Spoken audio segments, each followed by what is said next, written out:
Hello everyone, কেমন আছেন আপনারা সবাই?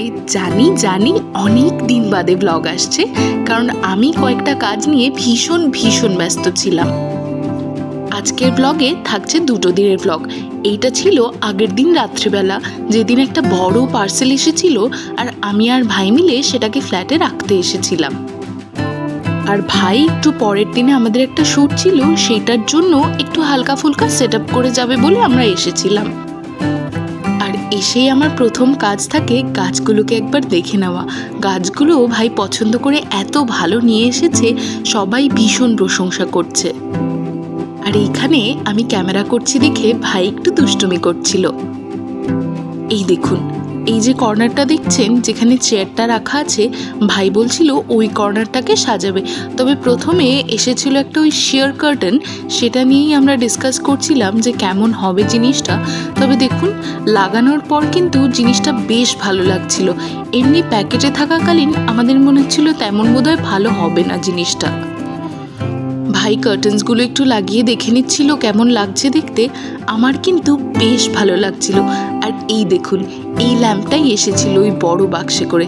কি সুন্দর যে হয়েছে ল্যাম্পটা, ক্যামেরায় অতটা বোঝা না গেলেও সামনে থেকে কিন্তু অপূর্ব লাগছিল। আর এই দেখুন, ভাই এই কর্নারটাকে কি সুন্দরভাবে সাজিয়ে তুলছিল।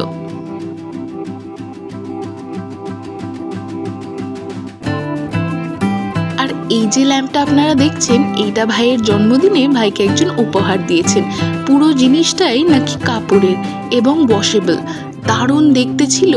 আর এই কর্নারটা রাখার পর জিনিসটা যেন আরও সুন্দর লাগছিল। গোটা কর্নারটাই ভীষণ ভালো লাগছিল দেখতে। আমার এমনি ওয়ার্ম লাইটস ভীষণ পছন্দের। তারপর আমরা কাজ সেরে চলে গিয়েছিলাম একটু মামা বাড়িতে গিয়ে দেখলাম ইনি এসেছেন নতুন বলার কারণটা হলো, এর আগে প্রায় একই রকম দেখতে আরেকটা বেড়াল ছিল, সেটা না অনেক দিন হয় হারিয়ে গিয়েছে, কি জানি কোথায় চলে গেছে। এই বেড়ালটা কয়েকটা দিন হলো আসছে, তবে এত সুন্দর আর এত আহ্লাদি, সবাই ওকে আদর না করে থাকতে পারে না। আর এই দেখুন কি সুন্দর আহ্লাদ করছে, যেই না আমি আদর করতে করতে হাতটা সরিয়ে নিচ্ছি, ও অমনি আমায় ডাকছে।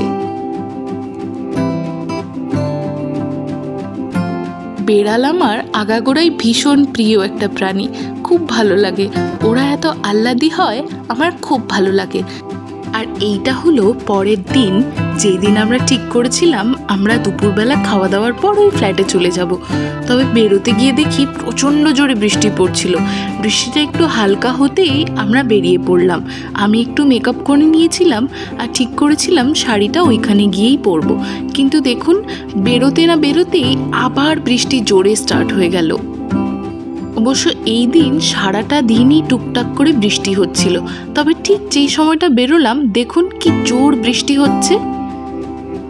কিন্তু ওয়েদারটা বেশ ভালো লাগছিল, বেশ ঠান্ডা।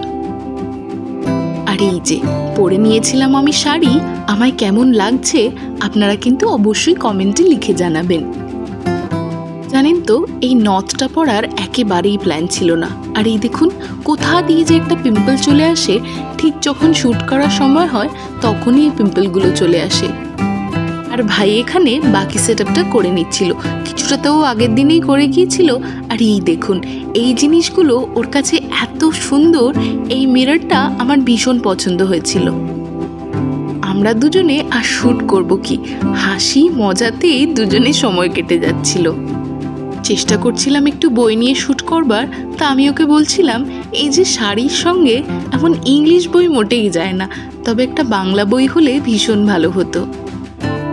এইখানে গোটা শ্যুটটার আমি একটা ছোট টাইম ল্যাপস অ্যাড করলাম। প্রথমে আমরা শুধু ছবি তুলছিলাম, আর এইবার পালা ছিল ভিডিও শ্যুট করার। ভাই ভিডিওটা এত সুন্দরভাবে শ্যুট আর এডিট করেছিল, কোনোদিন সুযোগ হলে আমি সেটাও পোস্ট করব। এই পার্টটা ছিল আমার সব থেকে প্রিয়। এই দেখুন কি সুন্দরভাবে ও যে এই শটটা নিয়েছিল, গোটাটাই ওর আইডিয়া, ওর এক্সিকিউশন। জানেন, আমি শর্ট ছিলাম না এইভাবে শ্যুট করাতে আমায় কেমন দেখতে লাগবে, তবে ও এডিট করার পর জিনিসটা আরও অনেক সুন্দর করে তুলেছিল। ভাইয়ের আইডিয়াগুলো আর এক্সিকিউশন আর এডিটিংগুলো এত সুন্দর, আপনারাও দেখলে অবাক হয়ে যাবেন। গোটা জিনিসটা ও কিন্তু কোনো ক্যামেরায় নয়, শুধুমাত্র মোবাইলে করে। আর এইখানে যেহেতু আমি গলায় কোনো হার পরেছিলাম না, ও একটু চেষ্টা করে দেখছিল হার পরার পর কেমন লাগে, তবে লুকটা ওর তেমনভাবে পছন্দ হয়নি, তাই জন্য হারটাকে আবার খুলে দিল। আর আমি ওকে বলছিলাম আমরা কিন্তু আগে এইভাবেই সাজতাম, এখন যুগের সাথে আর টেস্টের সাথে সব কিছুই পাল্টে গিয়েছে। কানের দুলের সঙ্গে গলাটা যে ফাঁকা থাকবে এটা কিন্তু আগে তেমনভাবে ট্রেন্ডিং ছিল না। এখন এই বড় বড় ঝুমকা বা চাঁদবালি যেগুলোকে বলে সেগুলোর সাথে কিন্তু একেবারেই হার মানায় না। এইখানে ও ডিফারেন্ট পোজে ছবি এবং ভিডিও তুলে নিচ্ছিল। আপনারা হয়তো ভাবছেন এটা কোনো প্রফেশনাল শ্যুট কিনা, তবে আপনাদের বলে দিই একেবারেই এটা কিন্তু কোনো প্রফেশনাল শ্যুট নয়। এটা শুধুমাত্র আমাদের পার্সোনাল প্রোফাইলে পোস্ট করার জন্য কয়েকটা শ্যুট। পুজোর আগে বেশ কয়েকটা এমন শ্যুট করা হবে। তারপর আমি দেখে নিচ্ছিলাম ছবিগুলো আদতেই কেমন উঠছে, তবে ছবিগুলো যেমন উঠছিল এডিটিংয়ের পর কিন্তু ও আরও সুন্দর করে তুলেছিল। শ্যুটটা আমাদের প্রায় শেষের দিকে চলে এসেছিল, আর এই দেখুন ভাই শ্যুট হওয়ার সঙ্গে সঙ্গেই ঘর গোছাতে শুরু করে দিয়েছিল, কারণ ওর অগোছালো ঘর একেবারেই পছন্দ না। আজ তাহলে আসি, টাটা।